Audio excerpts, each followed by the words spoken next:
Good morning, Tina Mitchell here, your local mortgage expert and your host of Coffee with the Superstar. Thank you for joining us. My show is with real estate agents, for real estate agents. I interview the best of the best in the industry so you can hear what they're doing and how they're doing it. Each week, I travel to my superstar's office to invite you behind the scenes of their business. And today we have Sandi Tampa. Sandi, thank you so much for joining me. Well, thank you, Tina. A superstar, I don't know if I own that one or not, but I'm thrilled to be invited. Yeah, Thank well, that's you. what a superstar says. They don't know if they're going to own it, but she definitely is a superstar. So before we start, let me just share a little bit about Sandi. Sandi is highly accredited managing broker. Her credentials include accredited buyer's representative, certified residential specialist, and master certified negotiation expert. For the agents that are listening to the show, you know exactly what that means.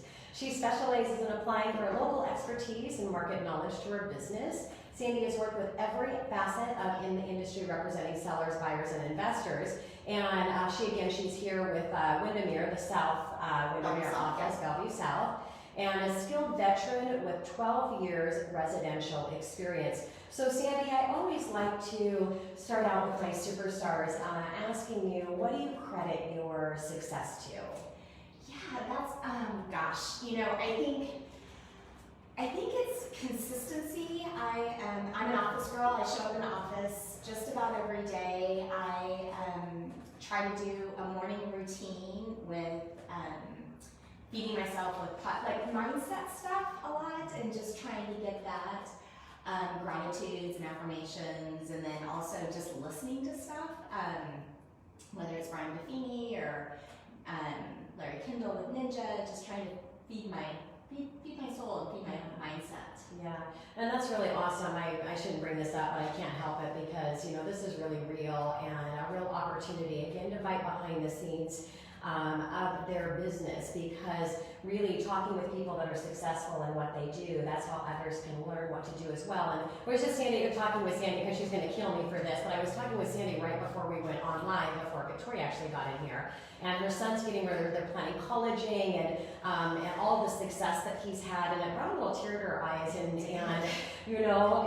I just thought that was so great, because really that's what life is all about. It's about really being able to embrace every second of your day, all of the success that you have, all of the hard work that you do. And I'm sure how she shared, and I'm getting goosebumps everywhere because I'm so passionate about this. And this really is when you really know that you've not just made it in business, but you've made it in life, is that you really have that ability to be able to take all of that in, whether it's success or challenges, to embrace all of it. And that's what brings the emotional side behind that life.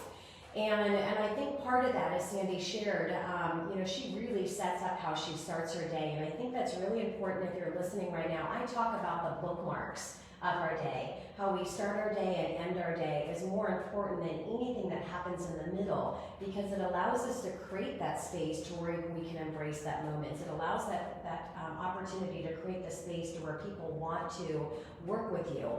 Sandi also talked about being here at the office. So make a decision for yourself in whether being around people and that camaraderie really brings you that extra energy that you need and excitement for business, because it does me as well. My team, we're all in the office every day, and that's what I prefer. Some of you might be listening, and for you can't seem to get the same work and energy in an office space, and maybe working in your own quiet space is better. Point being is just to embrace whatever that is for you. Would you agree with that, Sandi? 100%. I don't, there's no magic bullet. You have to do what's right for you. And coming into the office here, it's, first of all, I have a husband who works from home, so that's his space, and then I can come here and have my space. I love collaborating with the other agents here. I also like being a resource when brokers come in and ask me a question. It's great to be put in that position, both just to get my mind working and also to be a resource. Yeah. But I also can shut my door and get really focused and just get there to get things done, because at the end of the day, I am a working mom, and it's all about work-life balance. Yeah. And I love that. That's another common thing with superstars as well is that people do come to them to ask for their advice, and you heard from Sandi that brings her energy and excitement to be able to do that, but you also notice that she's got those boundaries set up, so when she really needs to take time and to focus on work, she closes her door and does what she needs to do. And yeah, my husband's retired, so he's at home as well, so I understand that. Maybe that's why I like to get out of the office, being home with my husband while he's doing his stuff. A whole nother show that we could have talking about dynamics with spouses and our work schedules. So, Sandi, what about a challenge that you have recently faced or faced in the past that you're still working through, and how did you come head on with that challenge and be able to use it as an opportunity and overcome it?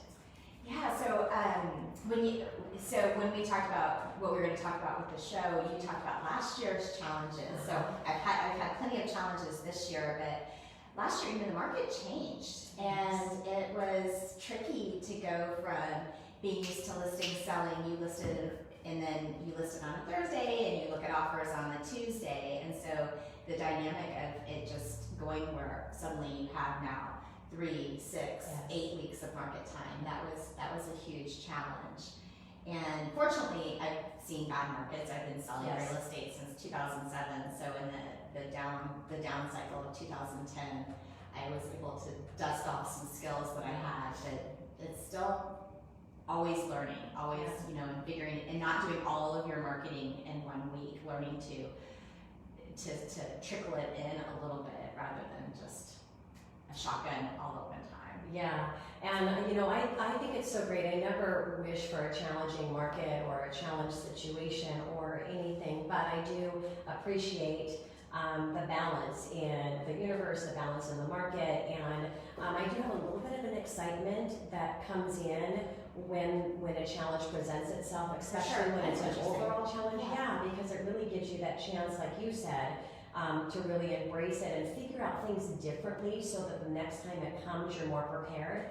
And when we're talking a big challenge where it's affected industry-wide, it makes it even more exciting, because then we have an opportunity to help others see the opportunity and the lessons that can be learned in that challenge market. Is that correct for you too, Sandi? Yeah, absolutely. It's in my mind, I apologize to you, my mind wandered when you were I was like, our minds wander. I didn't even know when your mind was wandering. Did it have anything to do with the superstar? It flashed into a huge challenge I had this year. Like an actual incidental challenge. So this is sort of a war story, because I always joke that I'm covered with battle wounds, and come and talk to me, like learn from my challenges. And so this year, you'll appreciate this. This was, I represented the seller.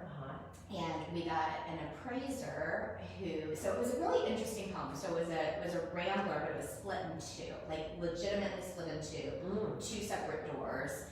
But it worked for the family. Like a duplex, but not. Like a duplex, but not. Yeah. Zoned single family. Okay. But this was a multi-generational family living here, and it worked great for their family. Perfect setup. And so we had 2 separate driveways, like checked all the boxes. Great nearby transit. It was kind of a dream situation for someone who might want this, but it's also unique in that it's not your traditional setup. So the appraiser, so I had checked with an appraiser before we started to foresee, because I knew it could be an issue. Yeah. And so I checked with one appraiser, and he's like, "Oh, we'll be fine as long as this." And then we got an appraiser who was absolutely not fine with it. Wow. And so we had to create a new door, as well as take out a stove on one side of it. And it was also, up until this point too, our first buyer behaved very badly. It was a very, very challenging situation, and my sellers finally just let that buyer go. Yeah. And so this whole thing has been just challenging without going into too many details. But we just got my contractor out there. We made a doorway.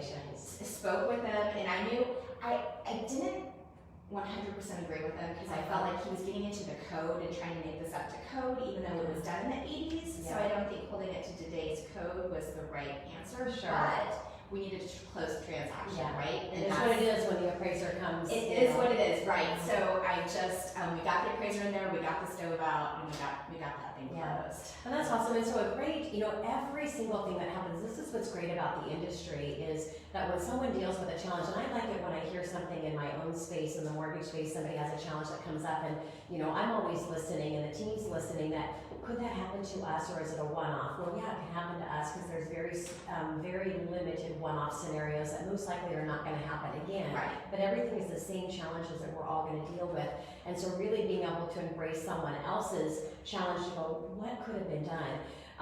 So a great thing and being proactive and calling an appraiser and having a conversation and lesson learned. And the next one would be if you were not the appraiser on this and you were an appraiser that's going to be a little more sensitive, what could you see possibly that any appraiser could come up with? And then, preparing your buyer or seller on a worst case scenario of this could happen. And let's be prepared, hope not. But anyway, so yeah, I love that. And I thought I did that. Yeah. Well, you did. It's like that extra one little, step. It's constantly learning, right? Constantly learning. Yeah. And, sometimes you just gotta do what it takes. And those are the to best get it clients down. when there's a big fight process in it, especially timelines when they get to see, wow, look how great that this all ended up with all of these challenges. Some of our best clients are the ones that things did not go the way they were supposed to, and especially when it's third-party stuff that they know, Right. You And these can't clients control were appraiser. amazing. They Yeah. were troopers the whole Yeah. step of the way. But to your point, when everything goes smoothly, Yes. it's hard to really showcase your problem solving. Not that we ever wish for that, Yes. but it's when problems arise that you can Yeah. really show that, Yeah. hey, I can critically think, I can sit. Especially you're probably like me, where we foresee problems before they Yes. arise, so we get them out of the way. Whereas maybe with somebody else, they would have come head on into this problem. Yes, exactly. Yeah, you really want to be able to look ahead and see all of those things that could happen. And that's really an opportunity as well to be able to communicate, especially in the real estate space with everything that's going on now with the conversations around discounted brokers and, all of that stuff. And I have no concern about the real estate space. I mean, it kind of feels exactly when things changed and the internet was coming in. It's like, oh gosh, what's going to happen to real estate agents? Nothing. It's going to make things so much easier. So there's always something. A whole other conversation, but really being able to look at what's going to come up, and then you can communicate with your buyer and seller of all of these potential things so that they're seeing the value and really all the hard work behind the scenes that you're actually doing. And I'd love to also shout out here that it's a great opportunity when something challenge comes in. This is the best time to ask for that introduction.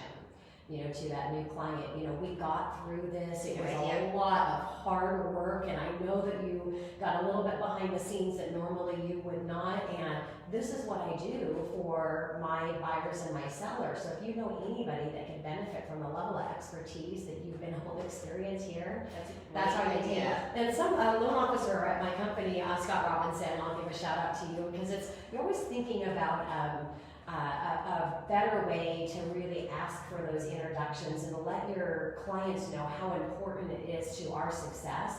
And I've been using it, and it's starting to flow out. At first I couldn't get the words out, but it's flowing out and I'm making it my own now, and I love it that, when this deal closes, it's kind of like I'm going to get a new job. And every time I'm looking for, exactly, and you hear the chuckles, and they're like, oh yeah, that's, but anyways, just That's a great idea, because that's when they're in this space, right? Right. Where people are seeing they bought a house and they sold a house, and yeah. that reticulated activator Yes. starts triggering, and they ask them about their experience. Yes. And you can prep them for that. Yep, all the right time.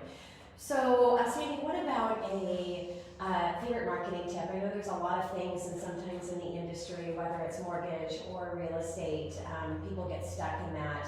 I call it an oak tree, hit it 1,000 times at 1,000 different spots, nothing's going to happen. But if you really strike in one spot, you're going to take it down. And I think that comes in marketing as well. You really need to target and decide, okay, what am I going to do right now? Every year I have a game changer. Coffee with a Superstar was my game changer for 2019. And sometimes the game changers work, And sometimes they don't, but I give it a year, let's see what's gonna happen. If it doesn't, Coffee with the Superstar is gonna be hanging around, by the way, because this one's working. But if it doesn't, then I've got something else I'm gonna try the next year. But you've really got to have one thing that you're gonna go all in with and give it all that you can, give it a chance to see if it's gonna work. So what's something that's really working for you, marketing? Well, marketing-wise, I'm really consistent. So for my social media strategy, I'm very organic and authentic, where I'm always looking for what is something that I could post and how could I post it. And sometimes it's self-deprecating, sometimes it's just, we get images like Father's Day, we had a little Father's Day thing, so it was just simply that. But I consistently post every Tuesday and Thursday at least. So I'm always in that space, always in their attention, yes. And then I also, I Facebook boost my listings to my Facebook, people who like my page and their friends, and I keep it in the geography of like a 10-mile radius outside of Bellevue. And because 10 miles goes pretty far, it might be 20. And I get people coming up to me saying, oh my gosh, you're so busy. And I'm not as busy as they make it sound like I am. So I think it's just that kind of little, here I am, Yes. here I am. Yeah. And then for marketing, and the Facebook boost is pretty inexpensive. Yes. It's when you mail stuff, that's where the money comes in, right? Okay, And so sure. I really try to focus on where's my business coming from. And I get a lot of business from my past clients, and I have the luxury of being in the business for a while, so I have a lot of past clients. So if you're newer, that's a little trickier. And I have people in my sphere that really refer me and always want to talk real estate, and so those people get some special attention. Like for instance, I'm excited. 4th of July, I've been talking about this for years. So I do handwritten notes on Thanksgiving, really grateful. And then I do St. Patrick's Day, I'll mail a scratch ticket, which is super fun because I've been doing it now for years, probably over 5 years, and I'll get a text that they won or they didn't win. And so this year I'm doing 4th of July, and I have little pop rocks. So spoiler, my clients are listening. You were gonna get this 4th of July a little bit different. Yeah, so and just a little, and it's really great for me too, because as you go through each person, it brings them to mind, and you just think about them. So I think it's really powerful. Yeah, I know that is great. And what social media platforms do you use? So I use, and I'm no social media expert, so take what I say with a grain of salt. Yes. I do Facebook, Instagram, LinkedIn, and I do Google, but I feel like I'm just sort of like, I don't know if I'm doing out there. So what I'll do is Tuesdays and Thursdays I post for sure on Instagram and Facebook. I haven't gotten into Twitter. I did it when it first came out and just don't. That's probably not good advice, and then LinkedIn and Google, I'll just post one thing a week. So yeah, and you don't have to be an expert and a guru in all social media platforms. Find out, and I will say it. It's we really do need to get on Instagram, and we're working on that because we're hearing a lot about Instagram. Really is that level that you have to have a presence, especially in the high level things that we're doing. But we're doing Facebook, and we're doing it, at a high level with consistency. Just as Sandi said, she picks every Tuesday, every Thursday, and if there's something special in between. But and I think the great thing with social media is, and we don't use it to get new business from people that don't already know and want to work with us. What we use it for, not to say people aren't out there that don't know us, because obviously they do, but we're not getting business from that. What we're getting is people that already know us, trust us, maybe aren't working with us yet, but it's that little piece that, okay, we need to give Tina a call. Or keeping connected with the people, like you said, that are already supporting your business so that they know what you're doing. And I love how you said you kind of have that balance of it's promoting you and it's not, and you've got that mixture of things. So I think that's important too. Put personal things and business and get it all out there, because really what social media is for people to get to know you. But the great thing is now it's inviting behind the scenes as well. That's fully appropriate and wanted in social media. They want to know who you are, what you're doing, why you're successful, what fun things that you have that that you have to offer, and yeah. And I love doing my stats. I get a little, I'm an engineer by degree, so I'm very left brain and nerdy. So when stats come out, I love doing like a very detailed stat update, which is a little difficult to translate to Instagram because Instagram's shorter and not as like LinkedIn. I mean, Facebook, you can do links and stuff. And I would also say focus on what's working instead of what's not working. Yeah, so just lean into your strengths, just be yourself, and I think be consistent. Yeah, consistency is definitely something that all superstars do. Is they have something that is very consistent, very persistent, and deliberate. And it's you and your brand and what you've put together and what you decide that you want to share, and that's great. And bringing in fun, I always say rotate with value education, a little bit of fun. Right. Fun is great for, and think of, your B2B relationships, what business professional can really support you, because there's so much opportunity there in the real estate space that I think gets missed out on. And our clients are our bread and butter. I should take that back. I always say it's the icing on the cake or the gravy on the mashed potatoes. But your business-to-business relationships really can bring in that consistent business. So get fun and do some fun things like Sandi talked about. We do our gift of the month, which is just so easy and it's so fun, and we get so many compliments from it on that. So if you want some information on gift of the month, actually Victoria will post our gift of the month ideas. There's a link, you can go right to the gift. We get them from Amazon, it gets them directly mailed to the first 20 that grab it. Victoria, go ahead and put a link to the gift of the month page as well. And of course, Victoria loves helping our real estate partners, so if you want help on actually building this for yourself, Victoria can help with that. She loves it when I just put her out there. She's always behind the camera. And I got to meet Victoria today. It's always fun to put a face with a name. See, the behind the scenes thing is fun. Yeah.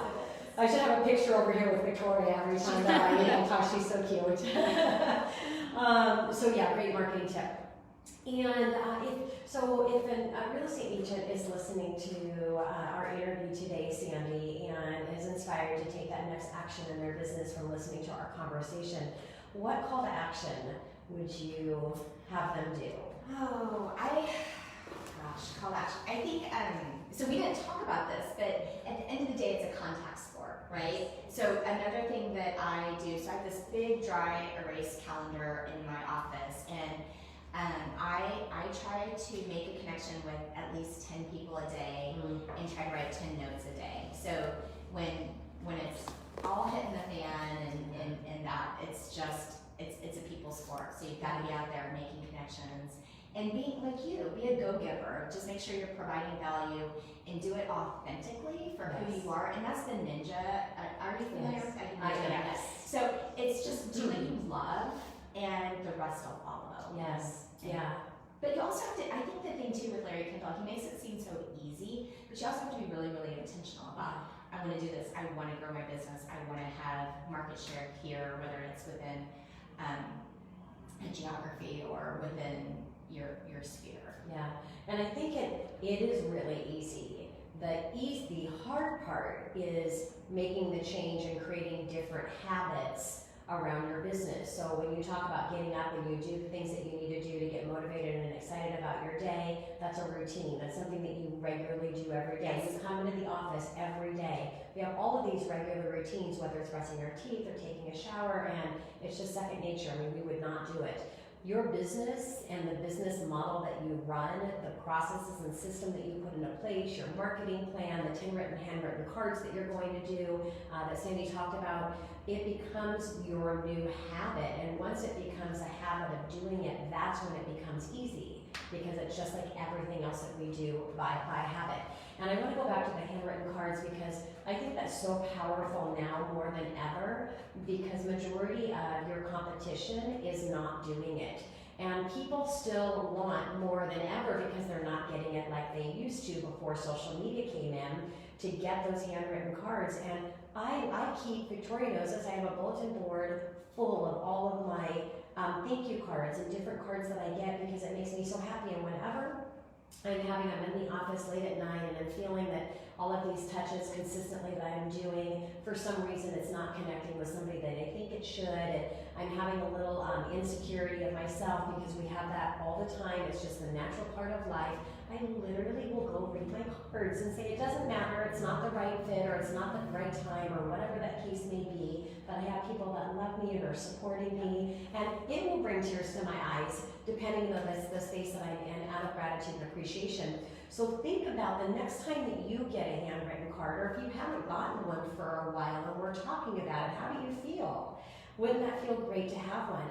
And that's a great way for us to be able to know how we make other people feel, is how something makes us feel. So you can do that for somebody else, and what comes back in return is just huge. So again, you have to really have your strategic target that you're going to do, because you can only do that special touch for so many people, right? Well, right. And I want to touch back. So I think what you just said is really powerful about Tina, you're super successful, right? Super successful, rock star. But she has got days, right? Like we all, so just know that, and I don't do this every day. I feel successful if I get up and write my gratitudes 5 out of the 7 days, because I do try to do it 7 days. But I don't beat myself up if I don't do it every day. But the days I do it, and the great thing is, you also, getting up and writing gratitudes, you'll be laying in bed when the alarm goes off, and your brain will start thinking of what you should write. And so it's just a really powerful way to start the day.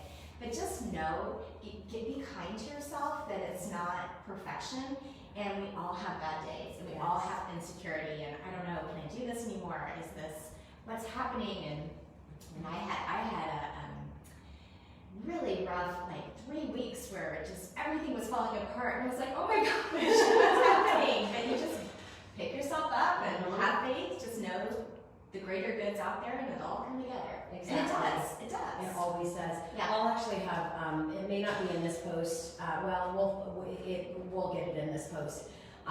There is a great video that I share during my coaching program, my One Time Your Business 8-Week Burn, which Victoria always puts a post on. So for real estate agents, it's 15 clock hours. So I'd love to spend a powerful, yes, yeah. It's complimentary unless you want the clock hours, and then it's $99. And it's a powerful 8 weeks. It's open for any business professional. If you want your mortgage person to come in, that's fine. I'm here to help and educate everybody. And it's complimentary for everyone except for the clock hour course. But in one of my motivations, because I wrap up with a motivational video to kind of get everybody through the week before we get a chance to meet online, virtually, face-to-face for the next meeting.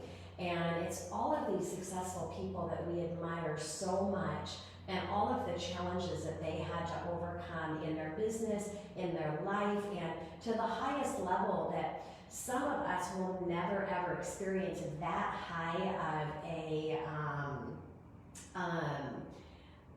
dismissal of what we're passionate about doing, because we're not stretching enough to that level to get that high. I bet Abraham Lincoln's one of them. Edward's one of the Beatles were one of them. And I just got goosebumps. I got some fans, because sometimes we have our hot flashes here, but today I'm just full of emotional feelings, which is not making me hot and getting goosebumps. But anyways,